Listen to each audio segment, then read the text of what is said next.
नमस्कार। Digital India news analysis में आप सभी का स्वागत है। ईडी रेड से संसद तक हंगामा, ममता बनर्जी बनाम केंद्र, लोकतंत्र की बड़ी जंग। कोलकाता में शुरू हुआ एक जंग विवाद अब दिल्ली की सियासत में बड़े टकराव का रूप ले लिया है।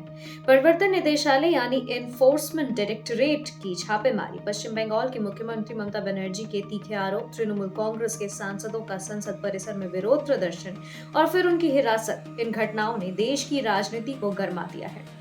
यह मामला अब सिर्फ एक कानूनी जांच नहीं बल्कि केंद्र और राज्य सरकार के बीच सीधी राजनीतिक लड़ाई का प्रतीक बन गया है। इस पूरे घटनाक्रम की शुरुआत तब हुई जब ईडी ने कोलकाता में तृणमूल कांग्रेस से जुड़े कथित वित्तीय अनियमितता के मामले में छापेमारी की। ईडी का दावा है कि वह भ्रष्टाचार और अवैध धन लेन देन की जांच कर रही है। एजेंसी के अनुसार कानून के दायरे में रहकर यह कार्रवाई की जा रही है और इसमें किसी भी तरह का राजनीतिक दबाव नहीं है।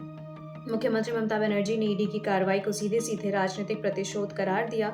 उनका आरोप है कि केंद्र सरकार विपक्षी दलों को डराने और दबाने के लिए केंद्रीय एजेंसियों का इस्तेमाल कर रही है। ममता बनर्जी ने यह भी कहा कि ईडी जांच के बहाने टीएमसी का आंतरिक डेटा, संगठन से जुड़ी गोपनीयता जानकारी और कई सारी चीज हासिल करने की कोशिश कर रही है। मामले ने तब और तुल पकड़ लिया जब ईडी ने कलकत्ता हाई कोर्ट का रुख किया। एजेंसी ने आरोप लगाया कि बंगला पुलिस उसकी जांच में बाधा डाल रही है और ईडी अधिकारियों को डराने की कोशिश की गई है। ईडी ने अदालत में सुरक्षा और निष्पक्ष जांच सुनिश्चित करने की मांग की। वहीं बंगाल सरकार का कहना है कि कानून सभी पर समान रूप से लागू होना चाहिए, चाहे वह केंद्र एजेंसी ही क्यों ना हो।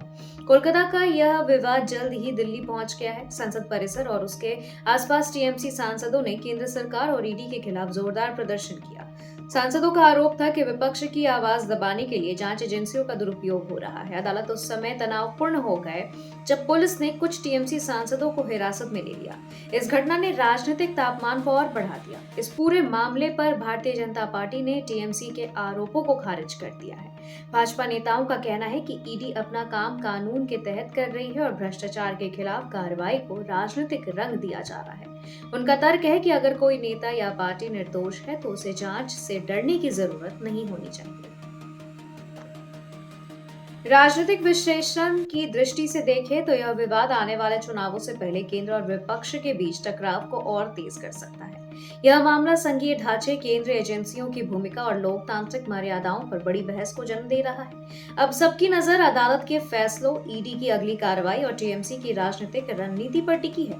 साफ है कि कोलकाता से शुरू हुआ यह विवाद अभी दिल्ली में थमने वाला नहीं है, बल्कि आने वाले दिनों में देश की राजनीति को और झकझोर सकता है।